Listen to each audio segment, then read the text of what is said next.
Hello friends, welcome to your channel. ఈరోజు వీడియోలో మనం మాట్లాడుకోబోతున్నటువంటి టాపిక్ వచ్చేసేసి గవర్నర్ అపాయింట్మెంట్లో ఉన్నటువంటి కాంట్రవర్సీ. ఒక 2 days బ్యాక్ మనం ఆల్రెడీ డిస్కస్ చేసింది ఏంటంటే కొన్ని రాష్ట్రాలకి దాంతోపాటు యూటీస్కి కొత్త గవర్నర్స్ని అపాయింట్మెంట్ చేయడం జరిగింది. ఓకే, ప్రెసిడెంట్ ఈ పాయింట్ ఆఫ్ టైంలో. ఓకే, సో మరి ఈ కాంటెక్స్లో మనం మాట్లాడుకోబోతున్నటువంటి టాపిక్ ఏంటంటే ఈ యొక్క వెస్ట్ బెంగాల్ గవర్నర్కి సంబంధించి మనకు ఆల్రెడీ ఐడియా ఉంది. తమిళనాడు గవర్నర్ వెస్ట్ బెంగాల్ గవర్నర్గా అపాయింట్ అయ్యారు. Mean while Kerala governor Tamil Nadu గవర్నర్గా అడిషనల్ డ్యూటీస్ మనకి ఫంక్షన్ చేస్తున్నారు. మరి వెస్ట్ బెంగాల్ గవర్నర్గా అపాయింట్ అయినటువంటి రవి తన అపాయింట్మెంట్ విషయంలో మమ్మల్ని ఏ విధంగా కన్సల్ట్ చేయలేదు, మమ్మల్ని ఎలాంటి సంప్రదింపులు జరపలేదని చెప్పేసి వెస్ట్ బెంగాల్ ప్రభుత్వం ఆరోపిస్తుంది యూనియన్ గవర్నమెంట్ పైన. మరి ఈ సందర్భంలో అసలు గవర్నమెంట్ అపాయింట్మెంట్ విషయంలో స్టేట్ గవర్నమెంట్స్కి ఏమైనా రోల్ ఉందా, స్టేట్ గవర్నమెంట్స్ని ఖచ్చితంగా కన్సల్ట్ చేయాలా అన్న ఈ పర్టికులర్ టాపిక్ గురించి మనం డీటెయిల్గా డిస్కస్ చేయబోతున్నాం. ఓకే, సరే మనం డీటెయిల్స్లోకి వెళ్ళే కన్నా ముందు ఫస్ట్ ఆఫ్ ఆల్ ఈ వీడియోలో మనం డిస్కస్ చేయబోయేటటువంటి ఇంపార్టెంట్ ఇష్యూస్ ఏందో ఒక అవుట్లైన్ అనేది నేను మీకు చెప్పిన తర్వాత డీటెయిల్స్లోకి వెళ్ళడం జరుగుతుంది. ఓకే, సో ఈ వీడియోలో ఫస్ట్ ఆఫ్ ఆల్ కాంటెక్స్ట్, అసలు ఏ సందర్భంలో దీన్ని మనం మాట్లాడుతున్నాం, అలానే గవర్నర్ పొజిషన్కు ఉన్నటువంటి కాన్స్టిట్యూషనల్ ప్రొవిజన్ ఏంది, అంటే కాన్స్టిట్యూషన్ గవర్నర్ నుంచి ఏం ఎక్స్పెక్ట్ చేస్తుంది, అండ్ గవర్నర్కి సంబంధించి కాన్స్టిట్యూషన్ ఇంపార్టెంట్గా ఏం చెప్తుంది, దాని తర్వాత ఈ యొక్క స్టేట్ అనేది అంటే రాష్ట్ర ప్రభుత్వాన్ని కన్సల్ట్ చేయడం అనేది కాన్స్టిట్యూషనల్గా రిక్వైర్డ్, అంటే కాన్స్టిట్యూషన్ నిజంగానే చెప్తుందా ఒక స్టేట్ని కన్సల్ట్ చేయాలి ఆ స్టేట్కి గవర్నర్ అపాయింట్ చేసే ముందు, లేదా మరి కాన్స్టిట్యూషన్ ఏం చెప్తుంది. దాంతోపాటు కొన్ని కమిషన్స్ మనకి పూంచి కమిషన్, సర్కారియా కమిషన్, దాంతోపాటు మన ఇండియన్ కాన్స్టిట్యూషన్ని మొత్తాన్ని కూడా రివ్యూ చేయడానికి కోసం అని చెప్పేసి మనం ఇంకో కమిషన్ కూడా అపాయింట్ చేశాం. ఓకే, మరి ఆ కమిషన్ కూడా ఏం చెప్పింది, మరి ఈ 3 కమిషన్స్ చెప్పినవి ప్రాపర్గా ఇంప్లిమెంట్ అవుతున్నాయా లేదా, దాని తర్వాత మరి ఈ విషయంలో గవర్నర్కు ఉండేటటువంటి కొన్ని డిస్క్రిషనరీ పవర్స్ ఏంటి, అలానే ఆర్టికల్ 361 ప్రకారం గవర్నర్కు ఉండేటటువంటి ఇమ్యూనిటీ ఏంది. ఇక్కడ బాగా గుర్తుపెట్టుకోండి, ఆర్టికల్ 361 అనేది గవర్నర్ యొక్క ఆఫీస్కి ఇమ్యూనిటీ ఇవ్వదు, గవర్నర్కి పర్సనల్గా ఇమ్యూనిటీ అనేది ఇస్తుంది. బాగా గుర్తుపెట్టుకోండి, అంటే గవర్నర్ని వ్యక్తిగతంగా గవర్నర్కి కొన్ని రక్షణలు ఉంటాయి అన్నమాట, కొన్ని ప్రొటెక్షన్స్ ఉంటాయి, అంతే తప్ప గవర్నర్ ఆఫీస్కి సంబంధించింది కాదు. మరి ఎందుకు తరచుగా రాష్ట్రాలకి అంటే స్టేట్ గవర్నమెంట్స్కి గవర్నర్స్కి మధ్యలో కాన్ఫ్లిక్ట్ వస్తుంది, మరి కాన్ఫ్లిక్ట్ని ఎలా రిజాల్వ్ చేయొచ్చు, అసలు గవర్నర్ పోస్ట్ని క్రియేట్ చేసేటప్పుడు మన కాన్స్టిట్యూంట్ అసెంబ్లీలో ఎలాంటి డిస్కషన్ జరిగినాయి, అండ్ ఈ యొక్క కాన్ఫ్లిక్ట్స్కి సంబంధించి కొంతమంది స్కాలర్స్ వాళ్ళు ఏం చెప్తున్నారో కూడా మనం డిస్కస్ చేయడం జరుగుతుంది. ఫైనల్గా ఇవి డిస్కస్ చేసిన తర్వాత మనం కంక్లూజన్ డ్రా చేసి అండ్ MCQ దాంతోపాటు మెయిన్స్ క్వశ్చన్ డిస్కస్ చేయడం జరుగుతుంది. ఇది ఈ టాపిక్ మనం డిస్కస్ చేయబోయేది. దాంతోపాటు ఒక చిన్న అనౌన్స్మెంట్ ఏంటంటే రేపు మనకి Indian polity group 2 English medium APPSC course launch కాబోతుంది. ఆ కోర్స్ డీటెయిల్స్ అన్నీ కూడా నేను మన ఛానల్లోనే ఇంకో సపరేట్ వీడియోలో రేపు అప్లోడ్ చేసి ఆ కోర్స్ డీటెయిల్స్ అనేది చెప్పడం జరుగుతుంది. దాని తర్వాత నెక్స్ట్ TGPSC అండ్ దెన్ మనకి బైలింగ్యువల్ గ్రూప్ 2కి సంబంధించి, దాని తర్వాత మనకి గ్రూప్ 1 మెయిన్స్, ఇలా మనకి స్ట్రక్చర్డ్గా యొక్క పాలిటీ, దాని తర్వాత కరెంట్ అఫైర్స్, గవర్నెన్స్ ఇట్లాంటి సబ్జెక్ట్స్ లాంచ్ అవ్వబోతున్నాయి. ఓకేనా, అండ్ మీన్ వైల్ మీకు ఇంకా ఏవైనా మన యాప్లో ఏదైనా కోర్స్ ఎక్స్పెక్ట్ చేస్తే కనుక మీరు కమెంట్ సెక్షన్లో ఇంక్లూడ్ చేయండి. ఓకే, సరే, ఇది మీకు ఎగ్జామినేషన్ పాయింట్ ఆఫ్ వ్యూలో GS పేపర్ 2 పాలిటీ అండ్ గవర్నెన్స్కి ఈ టాపిక్ని మీరు లింక్ చేసుకోవచ్చు. అండ్ ఇందులో మీరు మెయిన్గా ఇట్లాంటి కొన్ని కీవర్డ్స్ని మీరు చెక్ చేయొచ్చు. డాక్ట్రైన్ ఆఫ్ ప్లెజర్ అని చెప్పేసి, అలానే కాన్స్టిట్యూషనల్ కన్వెన్షన్ అని, వీటిని మీకు ఎక్స్ప్లెయిన్ చేస్తుంటాను వీడియో చెప్పేటప్పుడు. సరే, కాంటెక్స్ట్ ఎంతో చూద్దాం. అసలు మెయిన్గా ఈరోజు ఈ వీడియో మనం డిస్కస్ చేయడానికి రీజన్ ఈ యొక్క వెస్ట్ బెంగాల్ గవర్నర్ యొక్క కాంట్రవర్సీ. ఓకే, వెస్ట్ బెంగాల్ గవర్నర్గా ఎవరిని అపాయింట్ చేయడం జరిగింది, RN రవిని అపాయింట్ చేశారు. సో ఇలా అపాయింట్ చేసేటప్పుడు ఈ ప్రాసెస్లో మమ్మల్ని కన్సల్ట్ చేయలేదు అని చెప్పేసి ఈ యొక్క వెస్ట్ బెంగాల్ గవర్నమెంట్ అండ్ అలానే CM మమతా బెనర్జీ గారు ఏమంటున్నారంటే వాళ్ళని కన్సల్ట్ చేయలేదు. అండ్ ఇది ఫెడరలిజం అంటే సెంటర్కి స్టేట్కి, అంటే కేంద్రానికి రాష్ట్రానికి మధ్య ఉన్నటువంటి సంబంధాలు ఏవైతే ఉంటాయో వాటిని మనం ఫెడరలిజం అంటాం. ఇలా స్టేట్ని కన్సల్ట్ చేయకపోవడం అనేది ఫెడరలిజం స్పిరిట్కి అగెనెస్ట్, ఇలా చేసుండకూడదని చెప్పేసి వెస్ట్ బెంగాల్ చెప్తుంది. మరి మీరేమనుకుంటున్నారు, ఒక గవర్నర్ ఒక కీ రోల్ ప్లే చేయబోయేటటువంటి గవర్నర్ని అపాయింట్ చేసేటప్పుడు స్టేట్ గవర్నమెంట్కి చెప్పుంటే బాగుంటుందా, లేదా స్టేట్ గవర్నమెంట్కి చెప్పుండాల్సినటువంటి పని లేదా, మీ ఒపీనియన్ చెప్పడానికి ట్రై చేయండి. ఓకే, సో కాబట్టి ఈ ఇష్యూ అనేది మెయిన్గా ఏ టాపిక్ని రేజ్ చేస్తుంది అంటే యూనియన్ గవర్నమెంట్ నిజంగానే గవర్నర్ని అపాయింట్ చేసే ముందు ఆ యొక్క రాష్ట్రాన్ని కన్సల్ట్ చేయాలా అన్నటువంటి ఒక క్వశ్చన్ని రేజ్ చేస్తుంది. దాంతోపాటు ఇంకేంటంటే ఈ డిబేట్ అనేది ప్రధానంగా ఈ యొక్క యూనియన్ గవర్నమెంట్కి దాంతోపాటు అపోజిషన్స్ రూలింగ్ స్టేట్ గవర్నమెంట్ అంటే రాష్ట్ర ప్రభుత్వాలు ఏవైతే కనుక ప్రతిపక్షాల చేత పరిపాలించబడుతున్నాయో అట్లాంటి టైంలో గవర్నర్కి ఆ స్టేట్కి మధ్యలో ఉన్నటువంటి టెన్షన్ని కూడా హైలైట్ చేస్తుంది.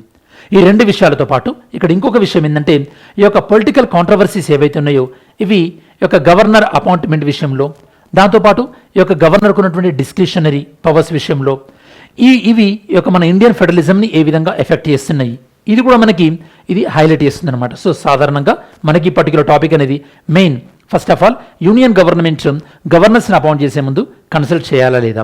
సెకండ్ వన్ ఎస్పెషల్లీ గవర్నర్కి అపోజిషన్ రూలింగ్ స్టేట్ గవర్నమెంట్కి మధ్యలో ఉన్నటువంటి కాన్ఫ్లిక్ట్. థర్డ్ వన్ ఏంటంటే మెయిన్గా గవర్నర్స్ అపాయింట్మెంట్లో ఎలాంటి ప్రొసీజర్ ఉండాలి అండ్ గవర్నర్ రోల్ అనేది ఫెడరలిజంలో ఎలా ఉండాలి. సో ఇట్లాంటి బ్రాడర్ ఇష్యూని ఈ పర్టికులర్ వీడియో అనేది హైలైట్ చేయబోతుంది. ఓకే, నెక్స్ట్ చూద్దాం ఒకసారి కాన్స్టిట్యూషన్. అసలు రాజ్యాంగం మనకి గవర్నర్ మెయిన్గా రెండు రోల్స్ని ఎక్స్పెక్ట్ చేస్తుంది. దీన్ని మనం dual role of the governor అంటాం. సో గవర్నర్ నుంచి మెయిన్గా కాన్స్టిట్యూషన్ ఎక్స్పెక్ట్ చేసేది ఏంటంటే number one constitution head of the state, అంటే ఒక స్టేట్కి గవర్నర్ కాన్స్టిట్యూషన్ హెడ్ అన్నమాట. Okay, second political agent of the union government, అంటే యూనియన్ గవర్నమెంట్కి పొలిటికల్ ఏజెంట్, అంటే స్టేట్లో ఏమేమి డెవలప్మెంట్ జరుగుతున్నాయి ఏంటి అనేది యూనియన్ గవర్నమెంట్స్కి రెగ్యులర్గా అప్డేట్ ఇవ్వాలి. సో రెండు ఫంక్షన్స్ని గవర్నర్ పర్ఫామ్ చేయాల్సి ఉంటుంది. ఇక్కడ మనం చూసినట్టయితే కనుక ఆర్టికల్ 153 ఏం చెప్తుందంటే ఎవ్రీ స్టేట్కి ఒక గవర్నర్ ఉండడానికి గురించి చెప్తుంది. అలానే మనకి ఇక్కడ 7th కాన్స్టిట్యూషన్ అమెండ్మెంట్ యాక్ట్ 1956 ఇదేం చెప్తుందంటే ఒక గవర్నర్ని 2 లేదా అంతకంటే ఎక్కువ రాష్ట్రాలు కూడా అపాయింట్ చేయొచ్చు అని చెప్పేసి 7th కాన్స్టిట్యూషన్ అమెండ్మెంట్ యాక్ట్ 1956 క్లియర్గా చెప్తుంది.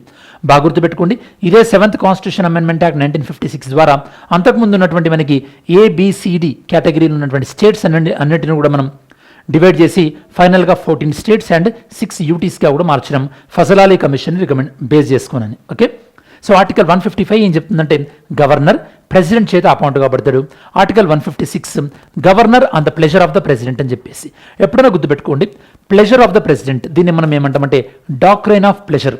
డాక్ట్రైన్ ఆఫ్ ప్లెజర్ ఏం చెప్తుందంటే ఒక వ్యక్తి అపాయింట్ అయ్యారంటే కనుక ఈ యొక్క ప్లెజర్ ప్రకారం డాక్ట్రైన్ ఆఫ్ ప్లెజర్ ప్రకారం అతన్ని ఎవరైతే కనుక అపాయింట్ చేస్తున్నారో ఆ అపాయింట్ చేసే పర్సన్ని ఇతన్ని ఎప్పుడైనా తీసేయొచ్చు అని చెప్పేసి. అంటే మీనింగ్ ఏంటంటే ఇక్కడ మనకి governor on the pleasure of the president అంటే ఇక్కడ మీనింగ్ ఏంది, ప్రెసిడెంట్ గవర్నర్ని అపాయింట్ చేస్తున్నాడు అండ్ ప్రెసిడెంట్ గవర్నర్ని ఎప్పుడైనా తీసేయొచ్చు అని చెప్పేసి అనమాట. ఓకే, అండ్ నార్మల్గా గవర్నర్ యొక్క టెన్యూర్ ఎన్ని సంవత్సరాలు 5 years. అండ్ గవర్నర్ ఇక్కడ గవర్నర్ని అపాయింట్ చేసేది ప్రెసిడెంట్ అయినప్పటికీ కూడా ప్రెసిడెంట్ ఎవరి యొక్క సజెషన్ని బట్టి ఉంటాడు, యూనియన్ గవర్నమెంట్ యొక్క కౌన్సిల్ ఆఫ్ మినిస్టర్ సజెషన్ని బట్టి బిహేవ్ చేస్తారు కాబట్టి సో ఈవెన్చువల్గా గవర్నర్ని అపాయింట్ చేసేది ఎవరన్నట్టు యూనియన్ గవర్నమెంట్ యొక్క council of ministers. So constitution క్లియర్గా ఏం చెప్పిందంటే యూనియన్ గవర్నమెంటే గవర్నర్ని అపాయింట్ చేస్తుందని చెప్పేసి కాన్స్టిట్యూషన్ చెప్పింది. అండ్ కాన్స్టిట్యూషన్ ఎక్కడ కూడా గవర్నర్ని అపాయింట్ చేసే ముందు స్టేట్స్ని కన్సల్ట్ అవ్వాలని చెప్పలేదు. కాకపోతే కన్వెన్షన్ సాంప్రదాయంగా మనకి ఎలాంటి కన్వెన్షన్ డెవలప్ అయిందంటే ఒక స్టేట్లో గవర్నర్ని అపాయింట్ చేసే ముందు ఆ స్టేట్స్కి చెప్పడం, కొన్ని సందర్భాల్లో స్టేట్ గవర్నమెంట్ సూచించినటువంటి కొన్ని వ్యక్తుల నుండి ఏదో ఒక వ్యక్తిని గవర్నర్గా అపాయింట్ చేయడం అనేది కన్వెన్షన్ అట జరుగుతూ వస్తుంది. కాకపోతే ఆ కన్వెన్షన్ని ఈ మధ్యలో యూనియన్ గవర్నమెంట్ బ్రేక్ చేస్తూ వచ్చింది. ఈ మధ్యలోనే కాదు, ఇంతకుముందు ఉన్నటువంటి గవర్నమెంట్ కూడా బ్రేక్ చేస్తూ వచ్చి ఏంటంటే అసలు స్టేట్ గవర్నమెంట్ని కంప్లీట్గా అడగడమే మర్చిపోయారనమాట. స్టేట్ గవర్నమెంట్ని బైపేస్ చేశారు. సో కంప్లీట్గా యూనియన్ గవర్నమెంటే యొక్క చేస్తుంది అపాయింట్మెంట్ అనేది. ఎందుకంటే కాన్స్టిట్యూషన్ ఎక్కడగా కూడా వీళ్ళకి స్టేట్ని కన్సల్ట్ అవ్వాలని లేదు కదా. అట్లాంటప్పుడు కన్వెన్షన్ అంటే ఏంది, సాంప్రదాయం, దాన్ని ఫాలో అవ్వచ్చు లేదా ఫాలో అవ్వకపోవచ్చు.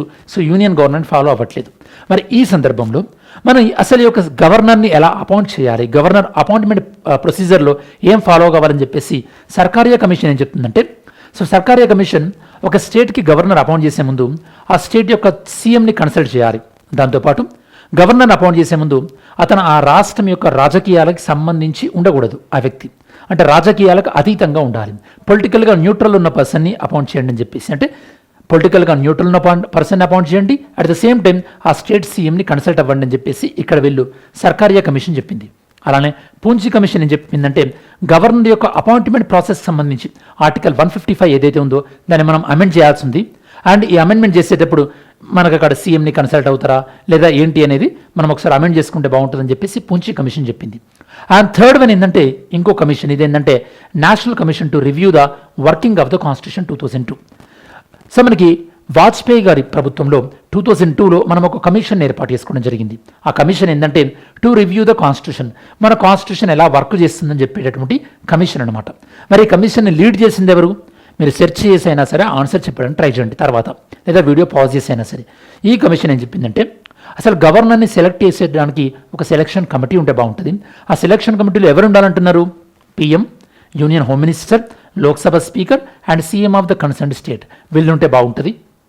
దాంతోపాటు సో ఈ సజెషన్స్ అంటే ఇలా 3 కమిషన్స్ డిఫరెంట్ సజెషన్స్ ఇచ్చారు కదా, ఈ సజెషన్స్ని ఇంప్లిమెంట్ చేయడానికి ఇప్పటివరకు ఆర్టికల్ 155లో ఎలాంటి కాన్స్టిట్యూషనల్ అమెండ్మెంట్ అనేది చేయలేదు.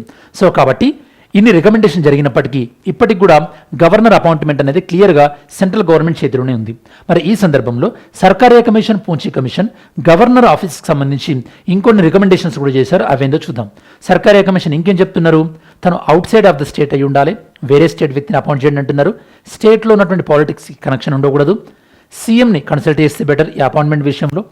అండ్ గవర్నర్కి 5 years టెన్యూర్ గ్యారంటీగా ఉండాలి, మధ్యలో తీసేయకూడదు అన్లెస్ అంటిల్ ఏదైనా రేర్ సిచ్యుయేషన్ అయితే తప్ప. దాంతోపాటు గవర్నర్ రీసెంట్ పాలిటిక్స్కి సంబంధించిన అంటే యాక్టివ్ పాలిటిక్స్ నుంచి దూరంగా ఉన్న వ్యక్తిని గవర్నర్గా అపాయింట్ చేయాలంటున్నారు. నెక్స్ట్ పూంచి కమిషన్ ఏమంటున్నారు? పూంచి కమిషన్ ఏం చెప్తుందంటే గవర్నర్ని ప్రెసిడెంట్ తీసేటట్టు ఉండకూడదు, స్టేట్ లెజిస్లేచరే కావాలంటే స్టేట్ అసెంబ్లీ తీసేసే విధంగా ఉండాలి. అండ్ గవర్నర్ దగ్గరికి ఏదైనా బిల్ పోయినప్పుడు కానీ గవర్నర్ ఏదైనా డిస్క్రిషనరీ పవర్స్ ఉపయోగించే టైంలో గవర్నర్కు ఒక ఫిక్స్డ్ టైం లైన్ అనేది ఉండాలి. దాంతోపాటు యూనివర్సిటీస్కి గవర్నర్ ఛాన్సలర్గా ఉండడం ఏదైతే ఉందో అది కూడా కరెక్ట్ కాదని చెప్పేసి ఈ కమిషన్ చెప్పింది. మరి ఈ సందర్భంలో మరి ఆర్టికల్ 163 గురించి డిస్కస్ చేద్దాం ఒకసారి. ఆర్టికల్ 163 ఏం చెప్తుందంటే గవర్నర్ ఖచ్చితంగా సీఎం అండ్ మినిస్టర్స్ చెప్పినట్టు వినాల్సి ఉంటుంది. కాకపోతే కొన్ని సందర్భాల్లో గవర్నర్ తన యొక్క డిస్క్రిషనరీ పవర్స్ని ఉపయోగించవచ్చు అంటున్నారు. మరి ఏ సందర్భంలో చూద్దాం ఒకసారి. Article 163 governor should act on the aid and advise of the council of ministers. కాకపోతే ఆర్టికల్ 200 అంటే ఆర్టికల్ 200 ఏం చెప్తుంది? కొన్ని సందర్భాల్లో గవర్నర్ తన దగ్గరకు వచ్చినటువంటి కొన్ని బిల్స్ని ప్రెసిడెంట్ యొక్క కన్సిడరేషన్ కోసం రిజర్వ్ చేయొచ్చు, అంటే ప్రెసిడెంట్కి పరిశీలించమని చెప్పేసి పంపించవచ్చు. అక్కడ గవర్నర్ తన యొక్క డిస్క్రిషనరీ పవర్ని యూజ్ చేయొచ్చు. అండ్ ఈ డిస్క్రిషనరీ పవర్ ఏంటంటే ఓన్లీ లిమిటెడ్, దీన్ని ఇష్టం వచ్చినట్టు కూడా అన్లిమిటెడ్గా యూజ్ చేయడానికి వీల్లేదు. ఓకే, ఇది ఓన్లీ లిమిటెడ్ కండిషన్లో మాత్రమే. కాబట్టి ఈ మధ్యలో గవర్నర్స్ దీన్ని మిస్యూజ్ చేస్తున్నారు. దానికి సంబంధించి సుప్రీంకోర్టు ఏం చెప్పిందో కూడా చూద్దాం. సో సుప్రీంకోర్టు గవర్నర్ యొక్క పవర్స్ గురించి ఏప్రిల్ 2025లో ఏం చెప్పిందంటే గవర్నర్స్ ఇలా బిల్స్ని చాలాసేపు డిలే చేయడం, చాలా మంత్స్ డిలే చేయడం అనేది కాన్స్టిట్యూషనల్గా కరెక్ట్ కాదని చెప్పేసి కొన్ని టైం లైన్స్ కూడా ఫిక్స్ చేసింది. కాకపోతే మళ్ళీ అదే సుప్రీంకోర్టు నవంబర్ 2025లో మేము ఇలా టైం లైన్స్ ఫిక్స్ చేయడం అనేది కరెక్ట్ కాదు, కాకపోతే గవర్నర్ ఎలాంటి రీజన్ చెప్పకుండా ఇండెఫినెట్గా అంటే ఎక్కువ రోజులు ఈ యొక్క బిల్స్ని డిలే చేయడం అనేది కరెక్ట్ కాదు. ఒకవేళ అలా చేసినట్టయితే కనుక దాని కాన్స్టిట్యూషన్ రివ్యూ కూడా చేయొచ్చు, అది జ్యుడిషియల్ రివ్యూ పరిధిలోకి వస్తుంది అని చెప్పేసి చెప్పిందనమాట. అంటే ఇక్కడ కాన్స్టిట్యూషనల్ ఇన్యాక్షన్ అంటే గవర్నర్ ఎలాంటి ఏం యాక్షన్ తీసుకోకుండా ఉండడం అనేది కరెక్ట్ కాదు. అంటే మేము గవర్నర్ డిసిషన్ని మేము క్వశ్చన్ చేయట్లేదు, గవర్నర్ డిసిషన్ తీసుకోకపోవడానికి క్వశ్చన్ చేస్తున్నామని చెప్పేసి సుప్రీంకోర్టు చెప్పింది.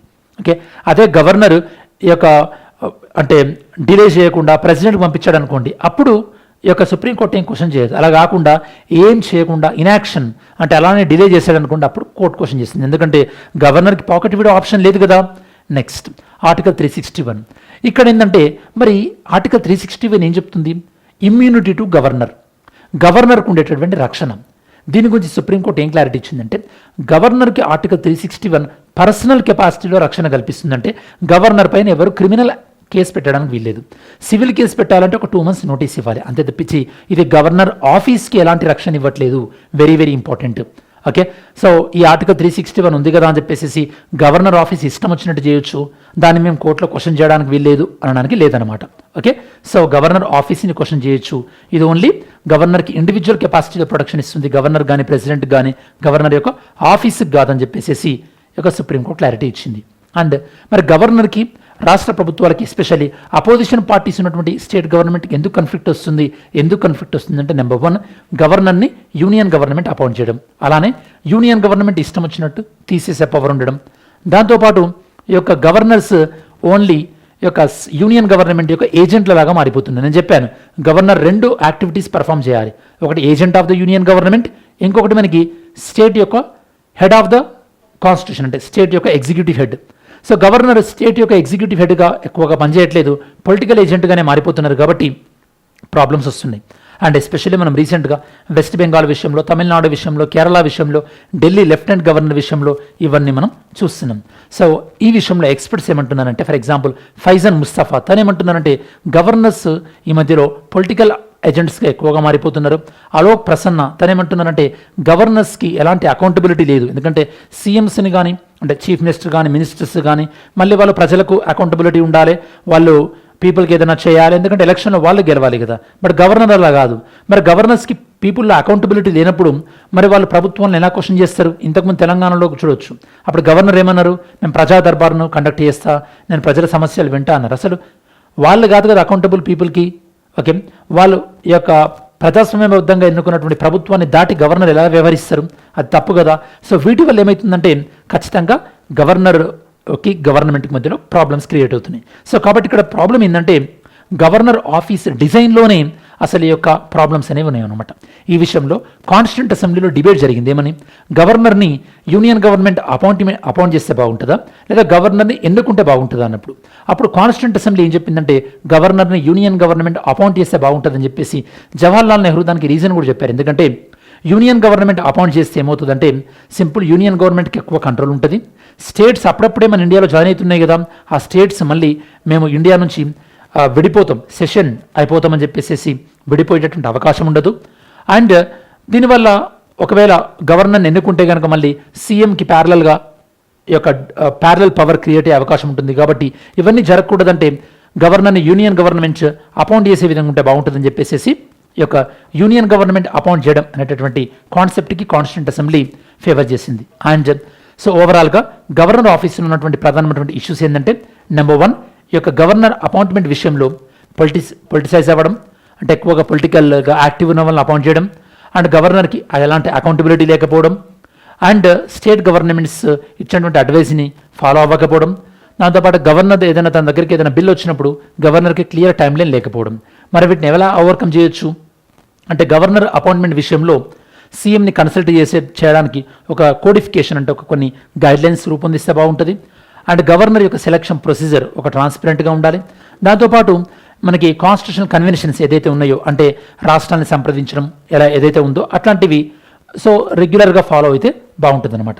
సో కాబట్టి ఇట్లాంటి రిఫార్మ్స్ తీసుకురావడం ద్వారా గవర్నర్ ఆఫీస్ యొక్క క్రెడిబిలిటీని మనం పెంచవచ్చు.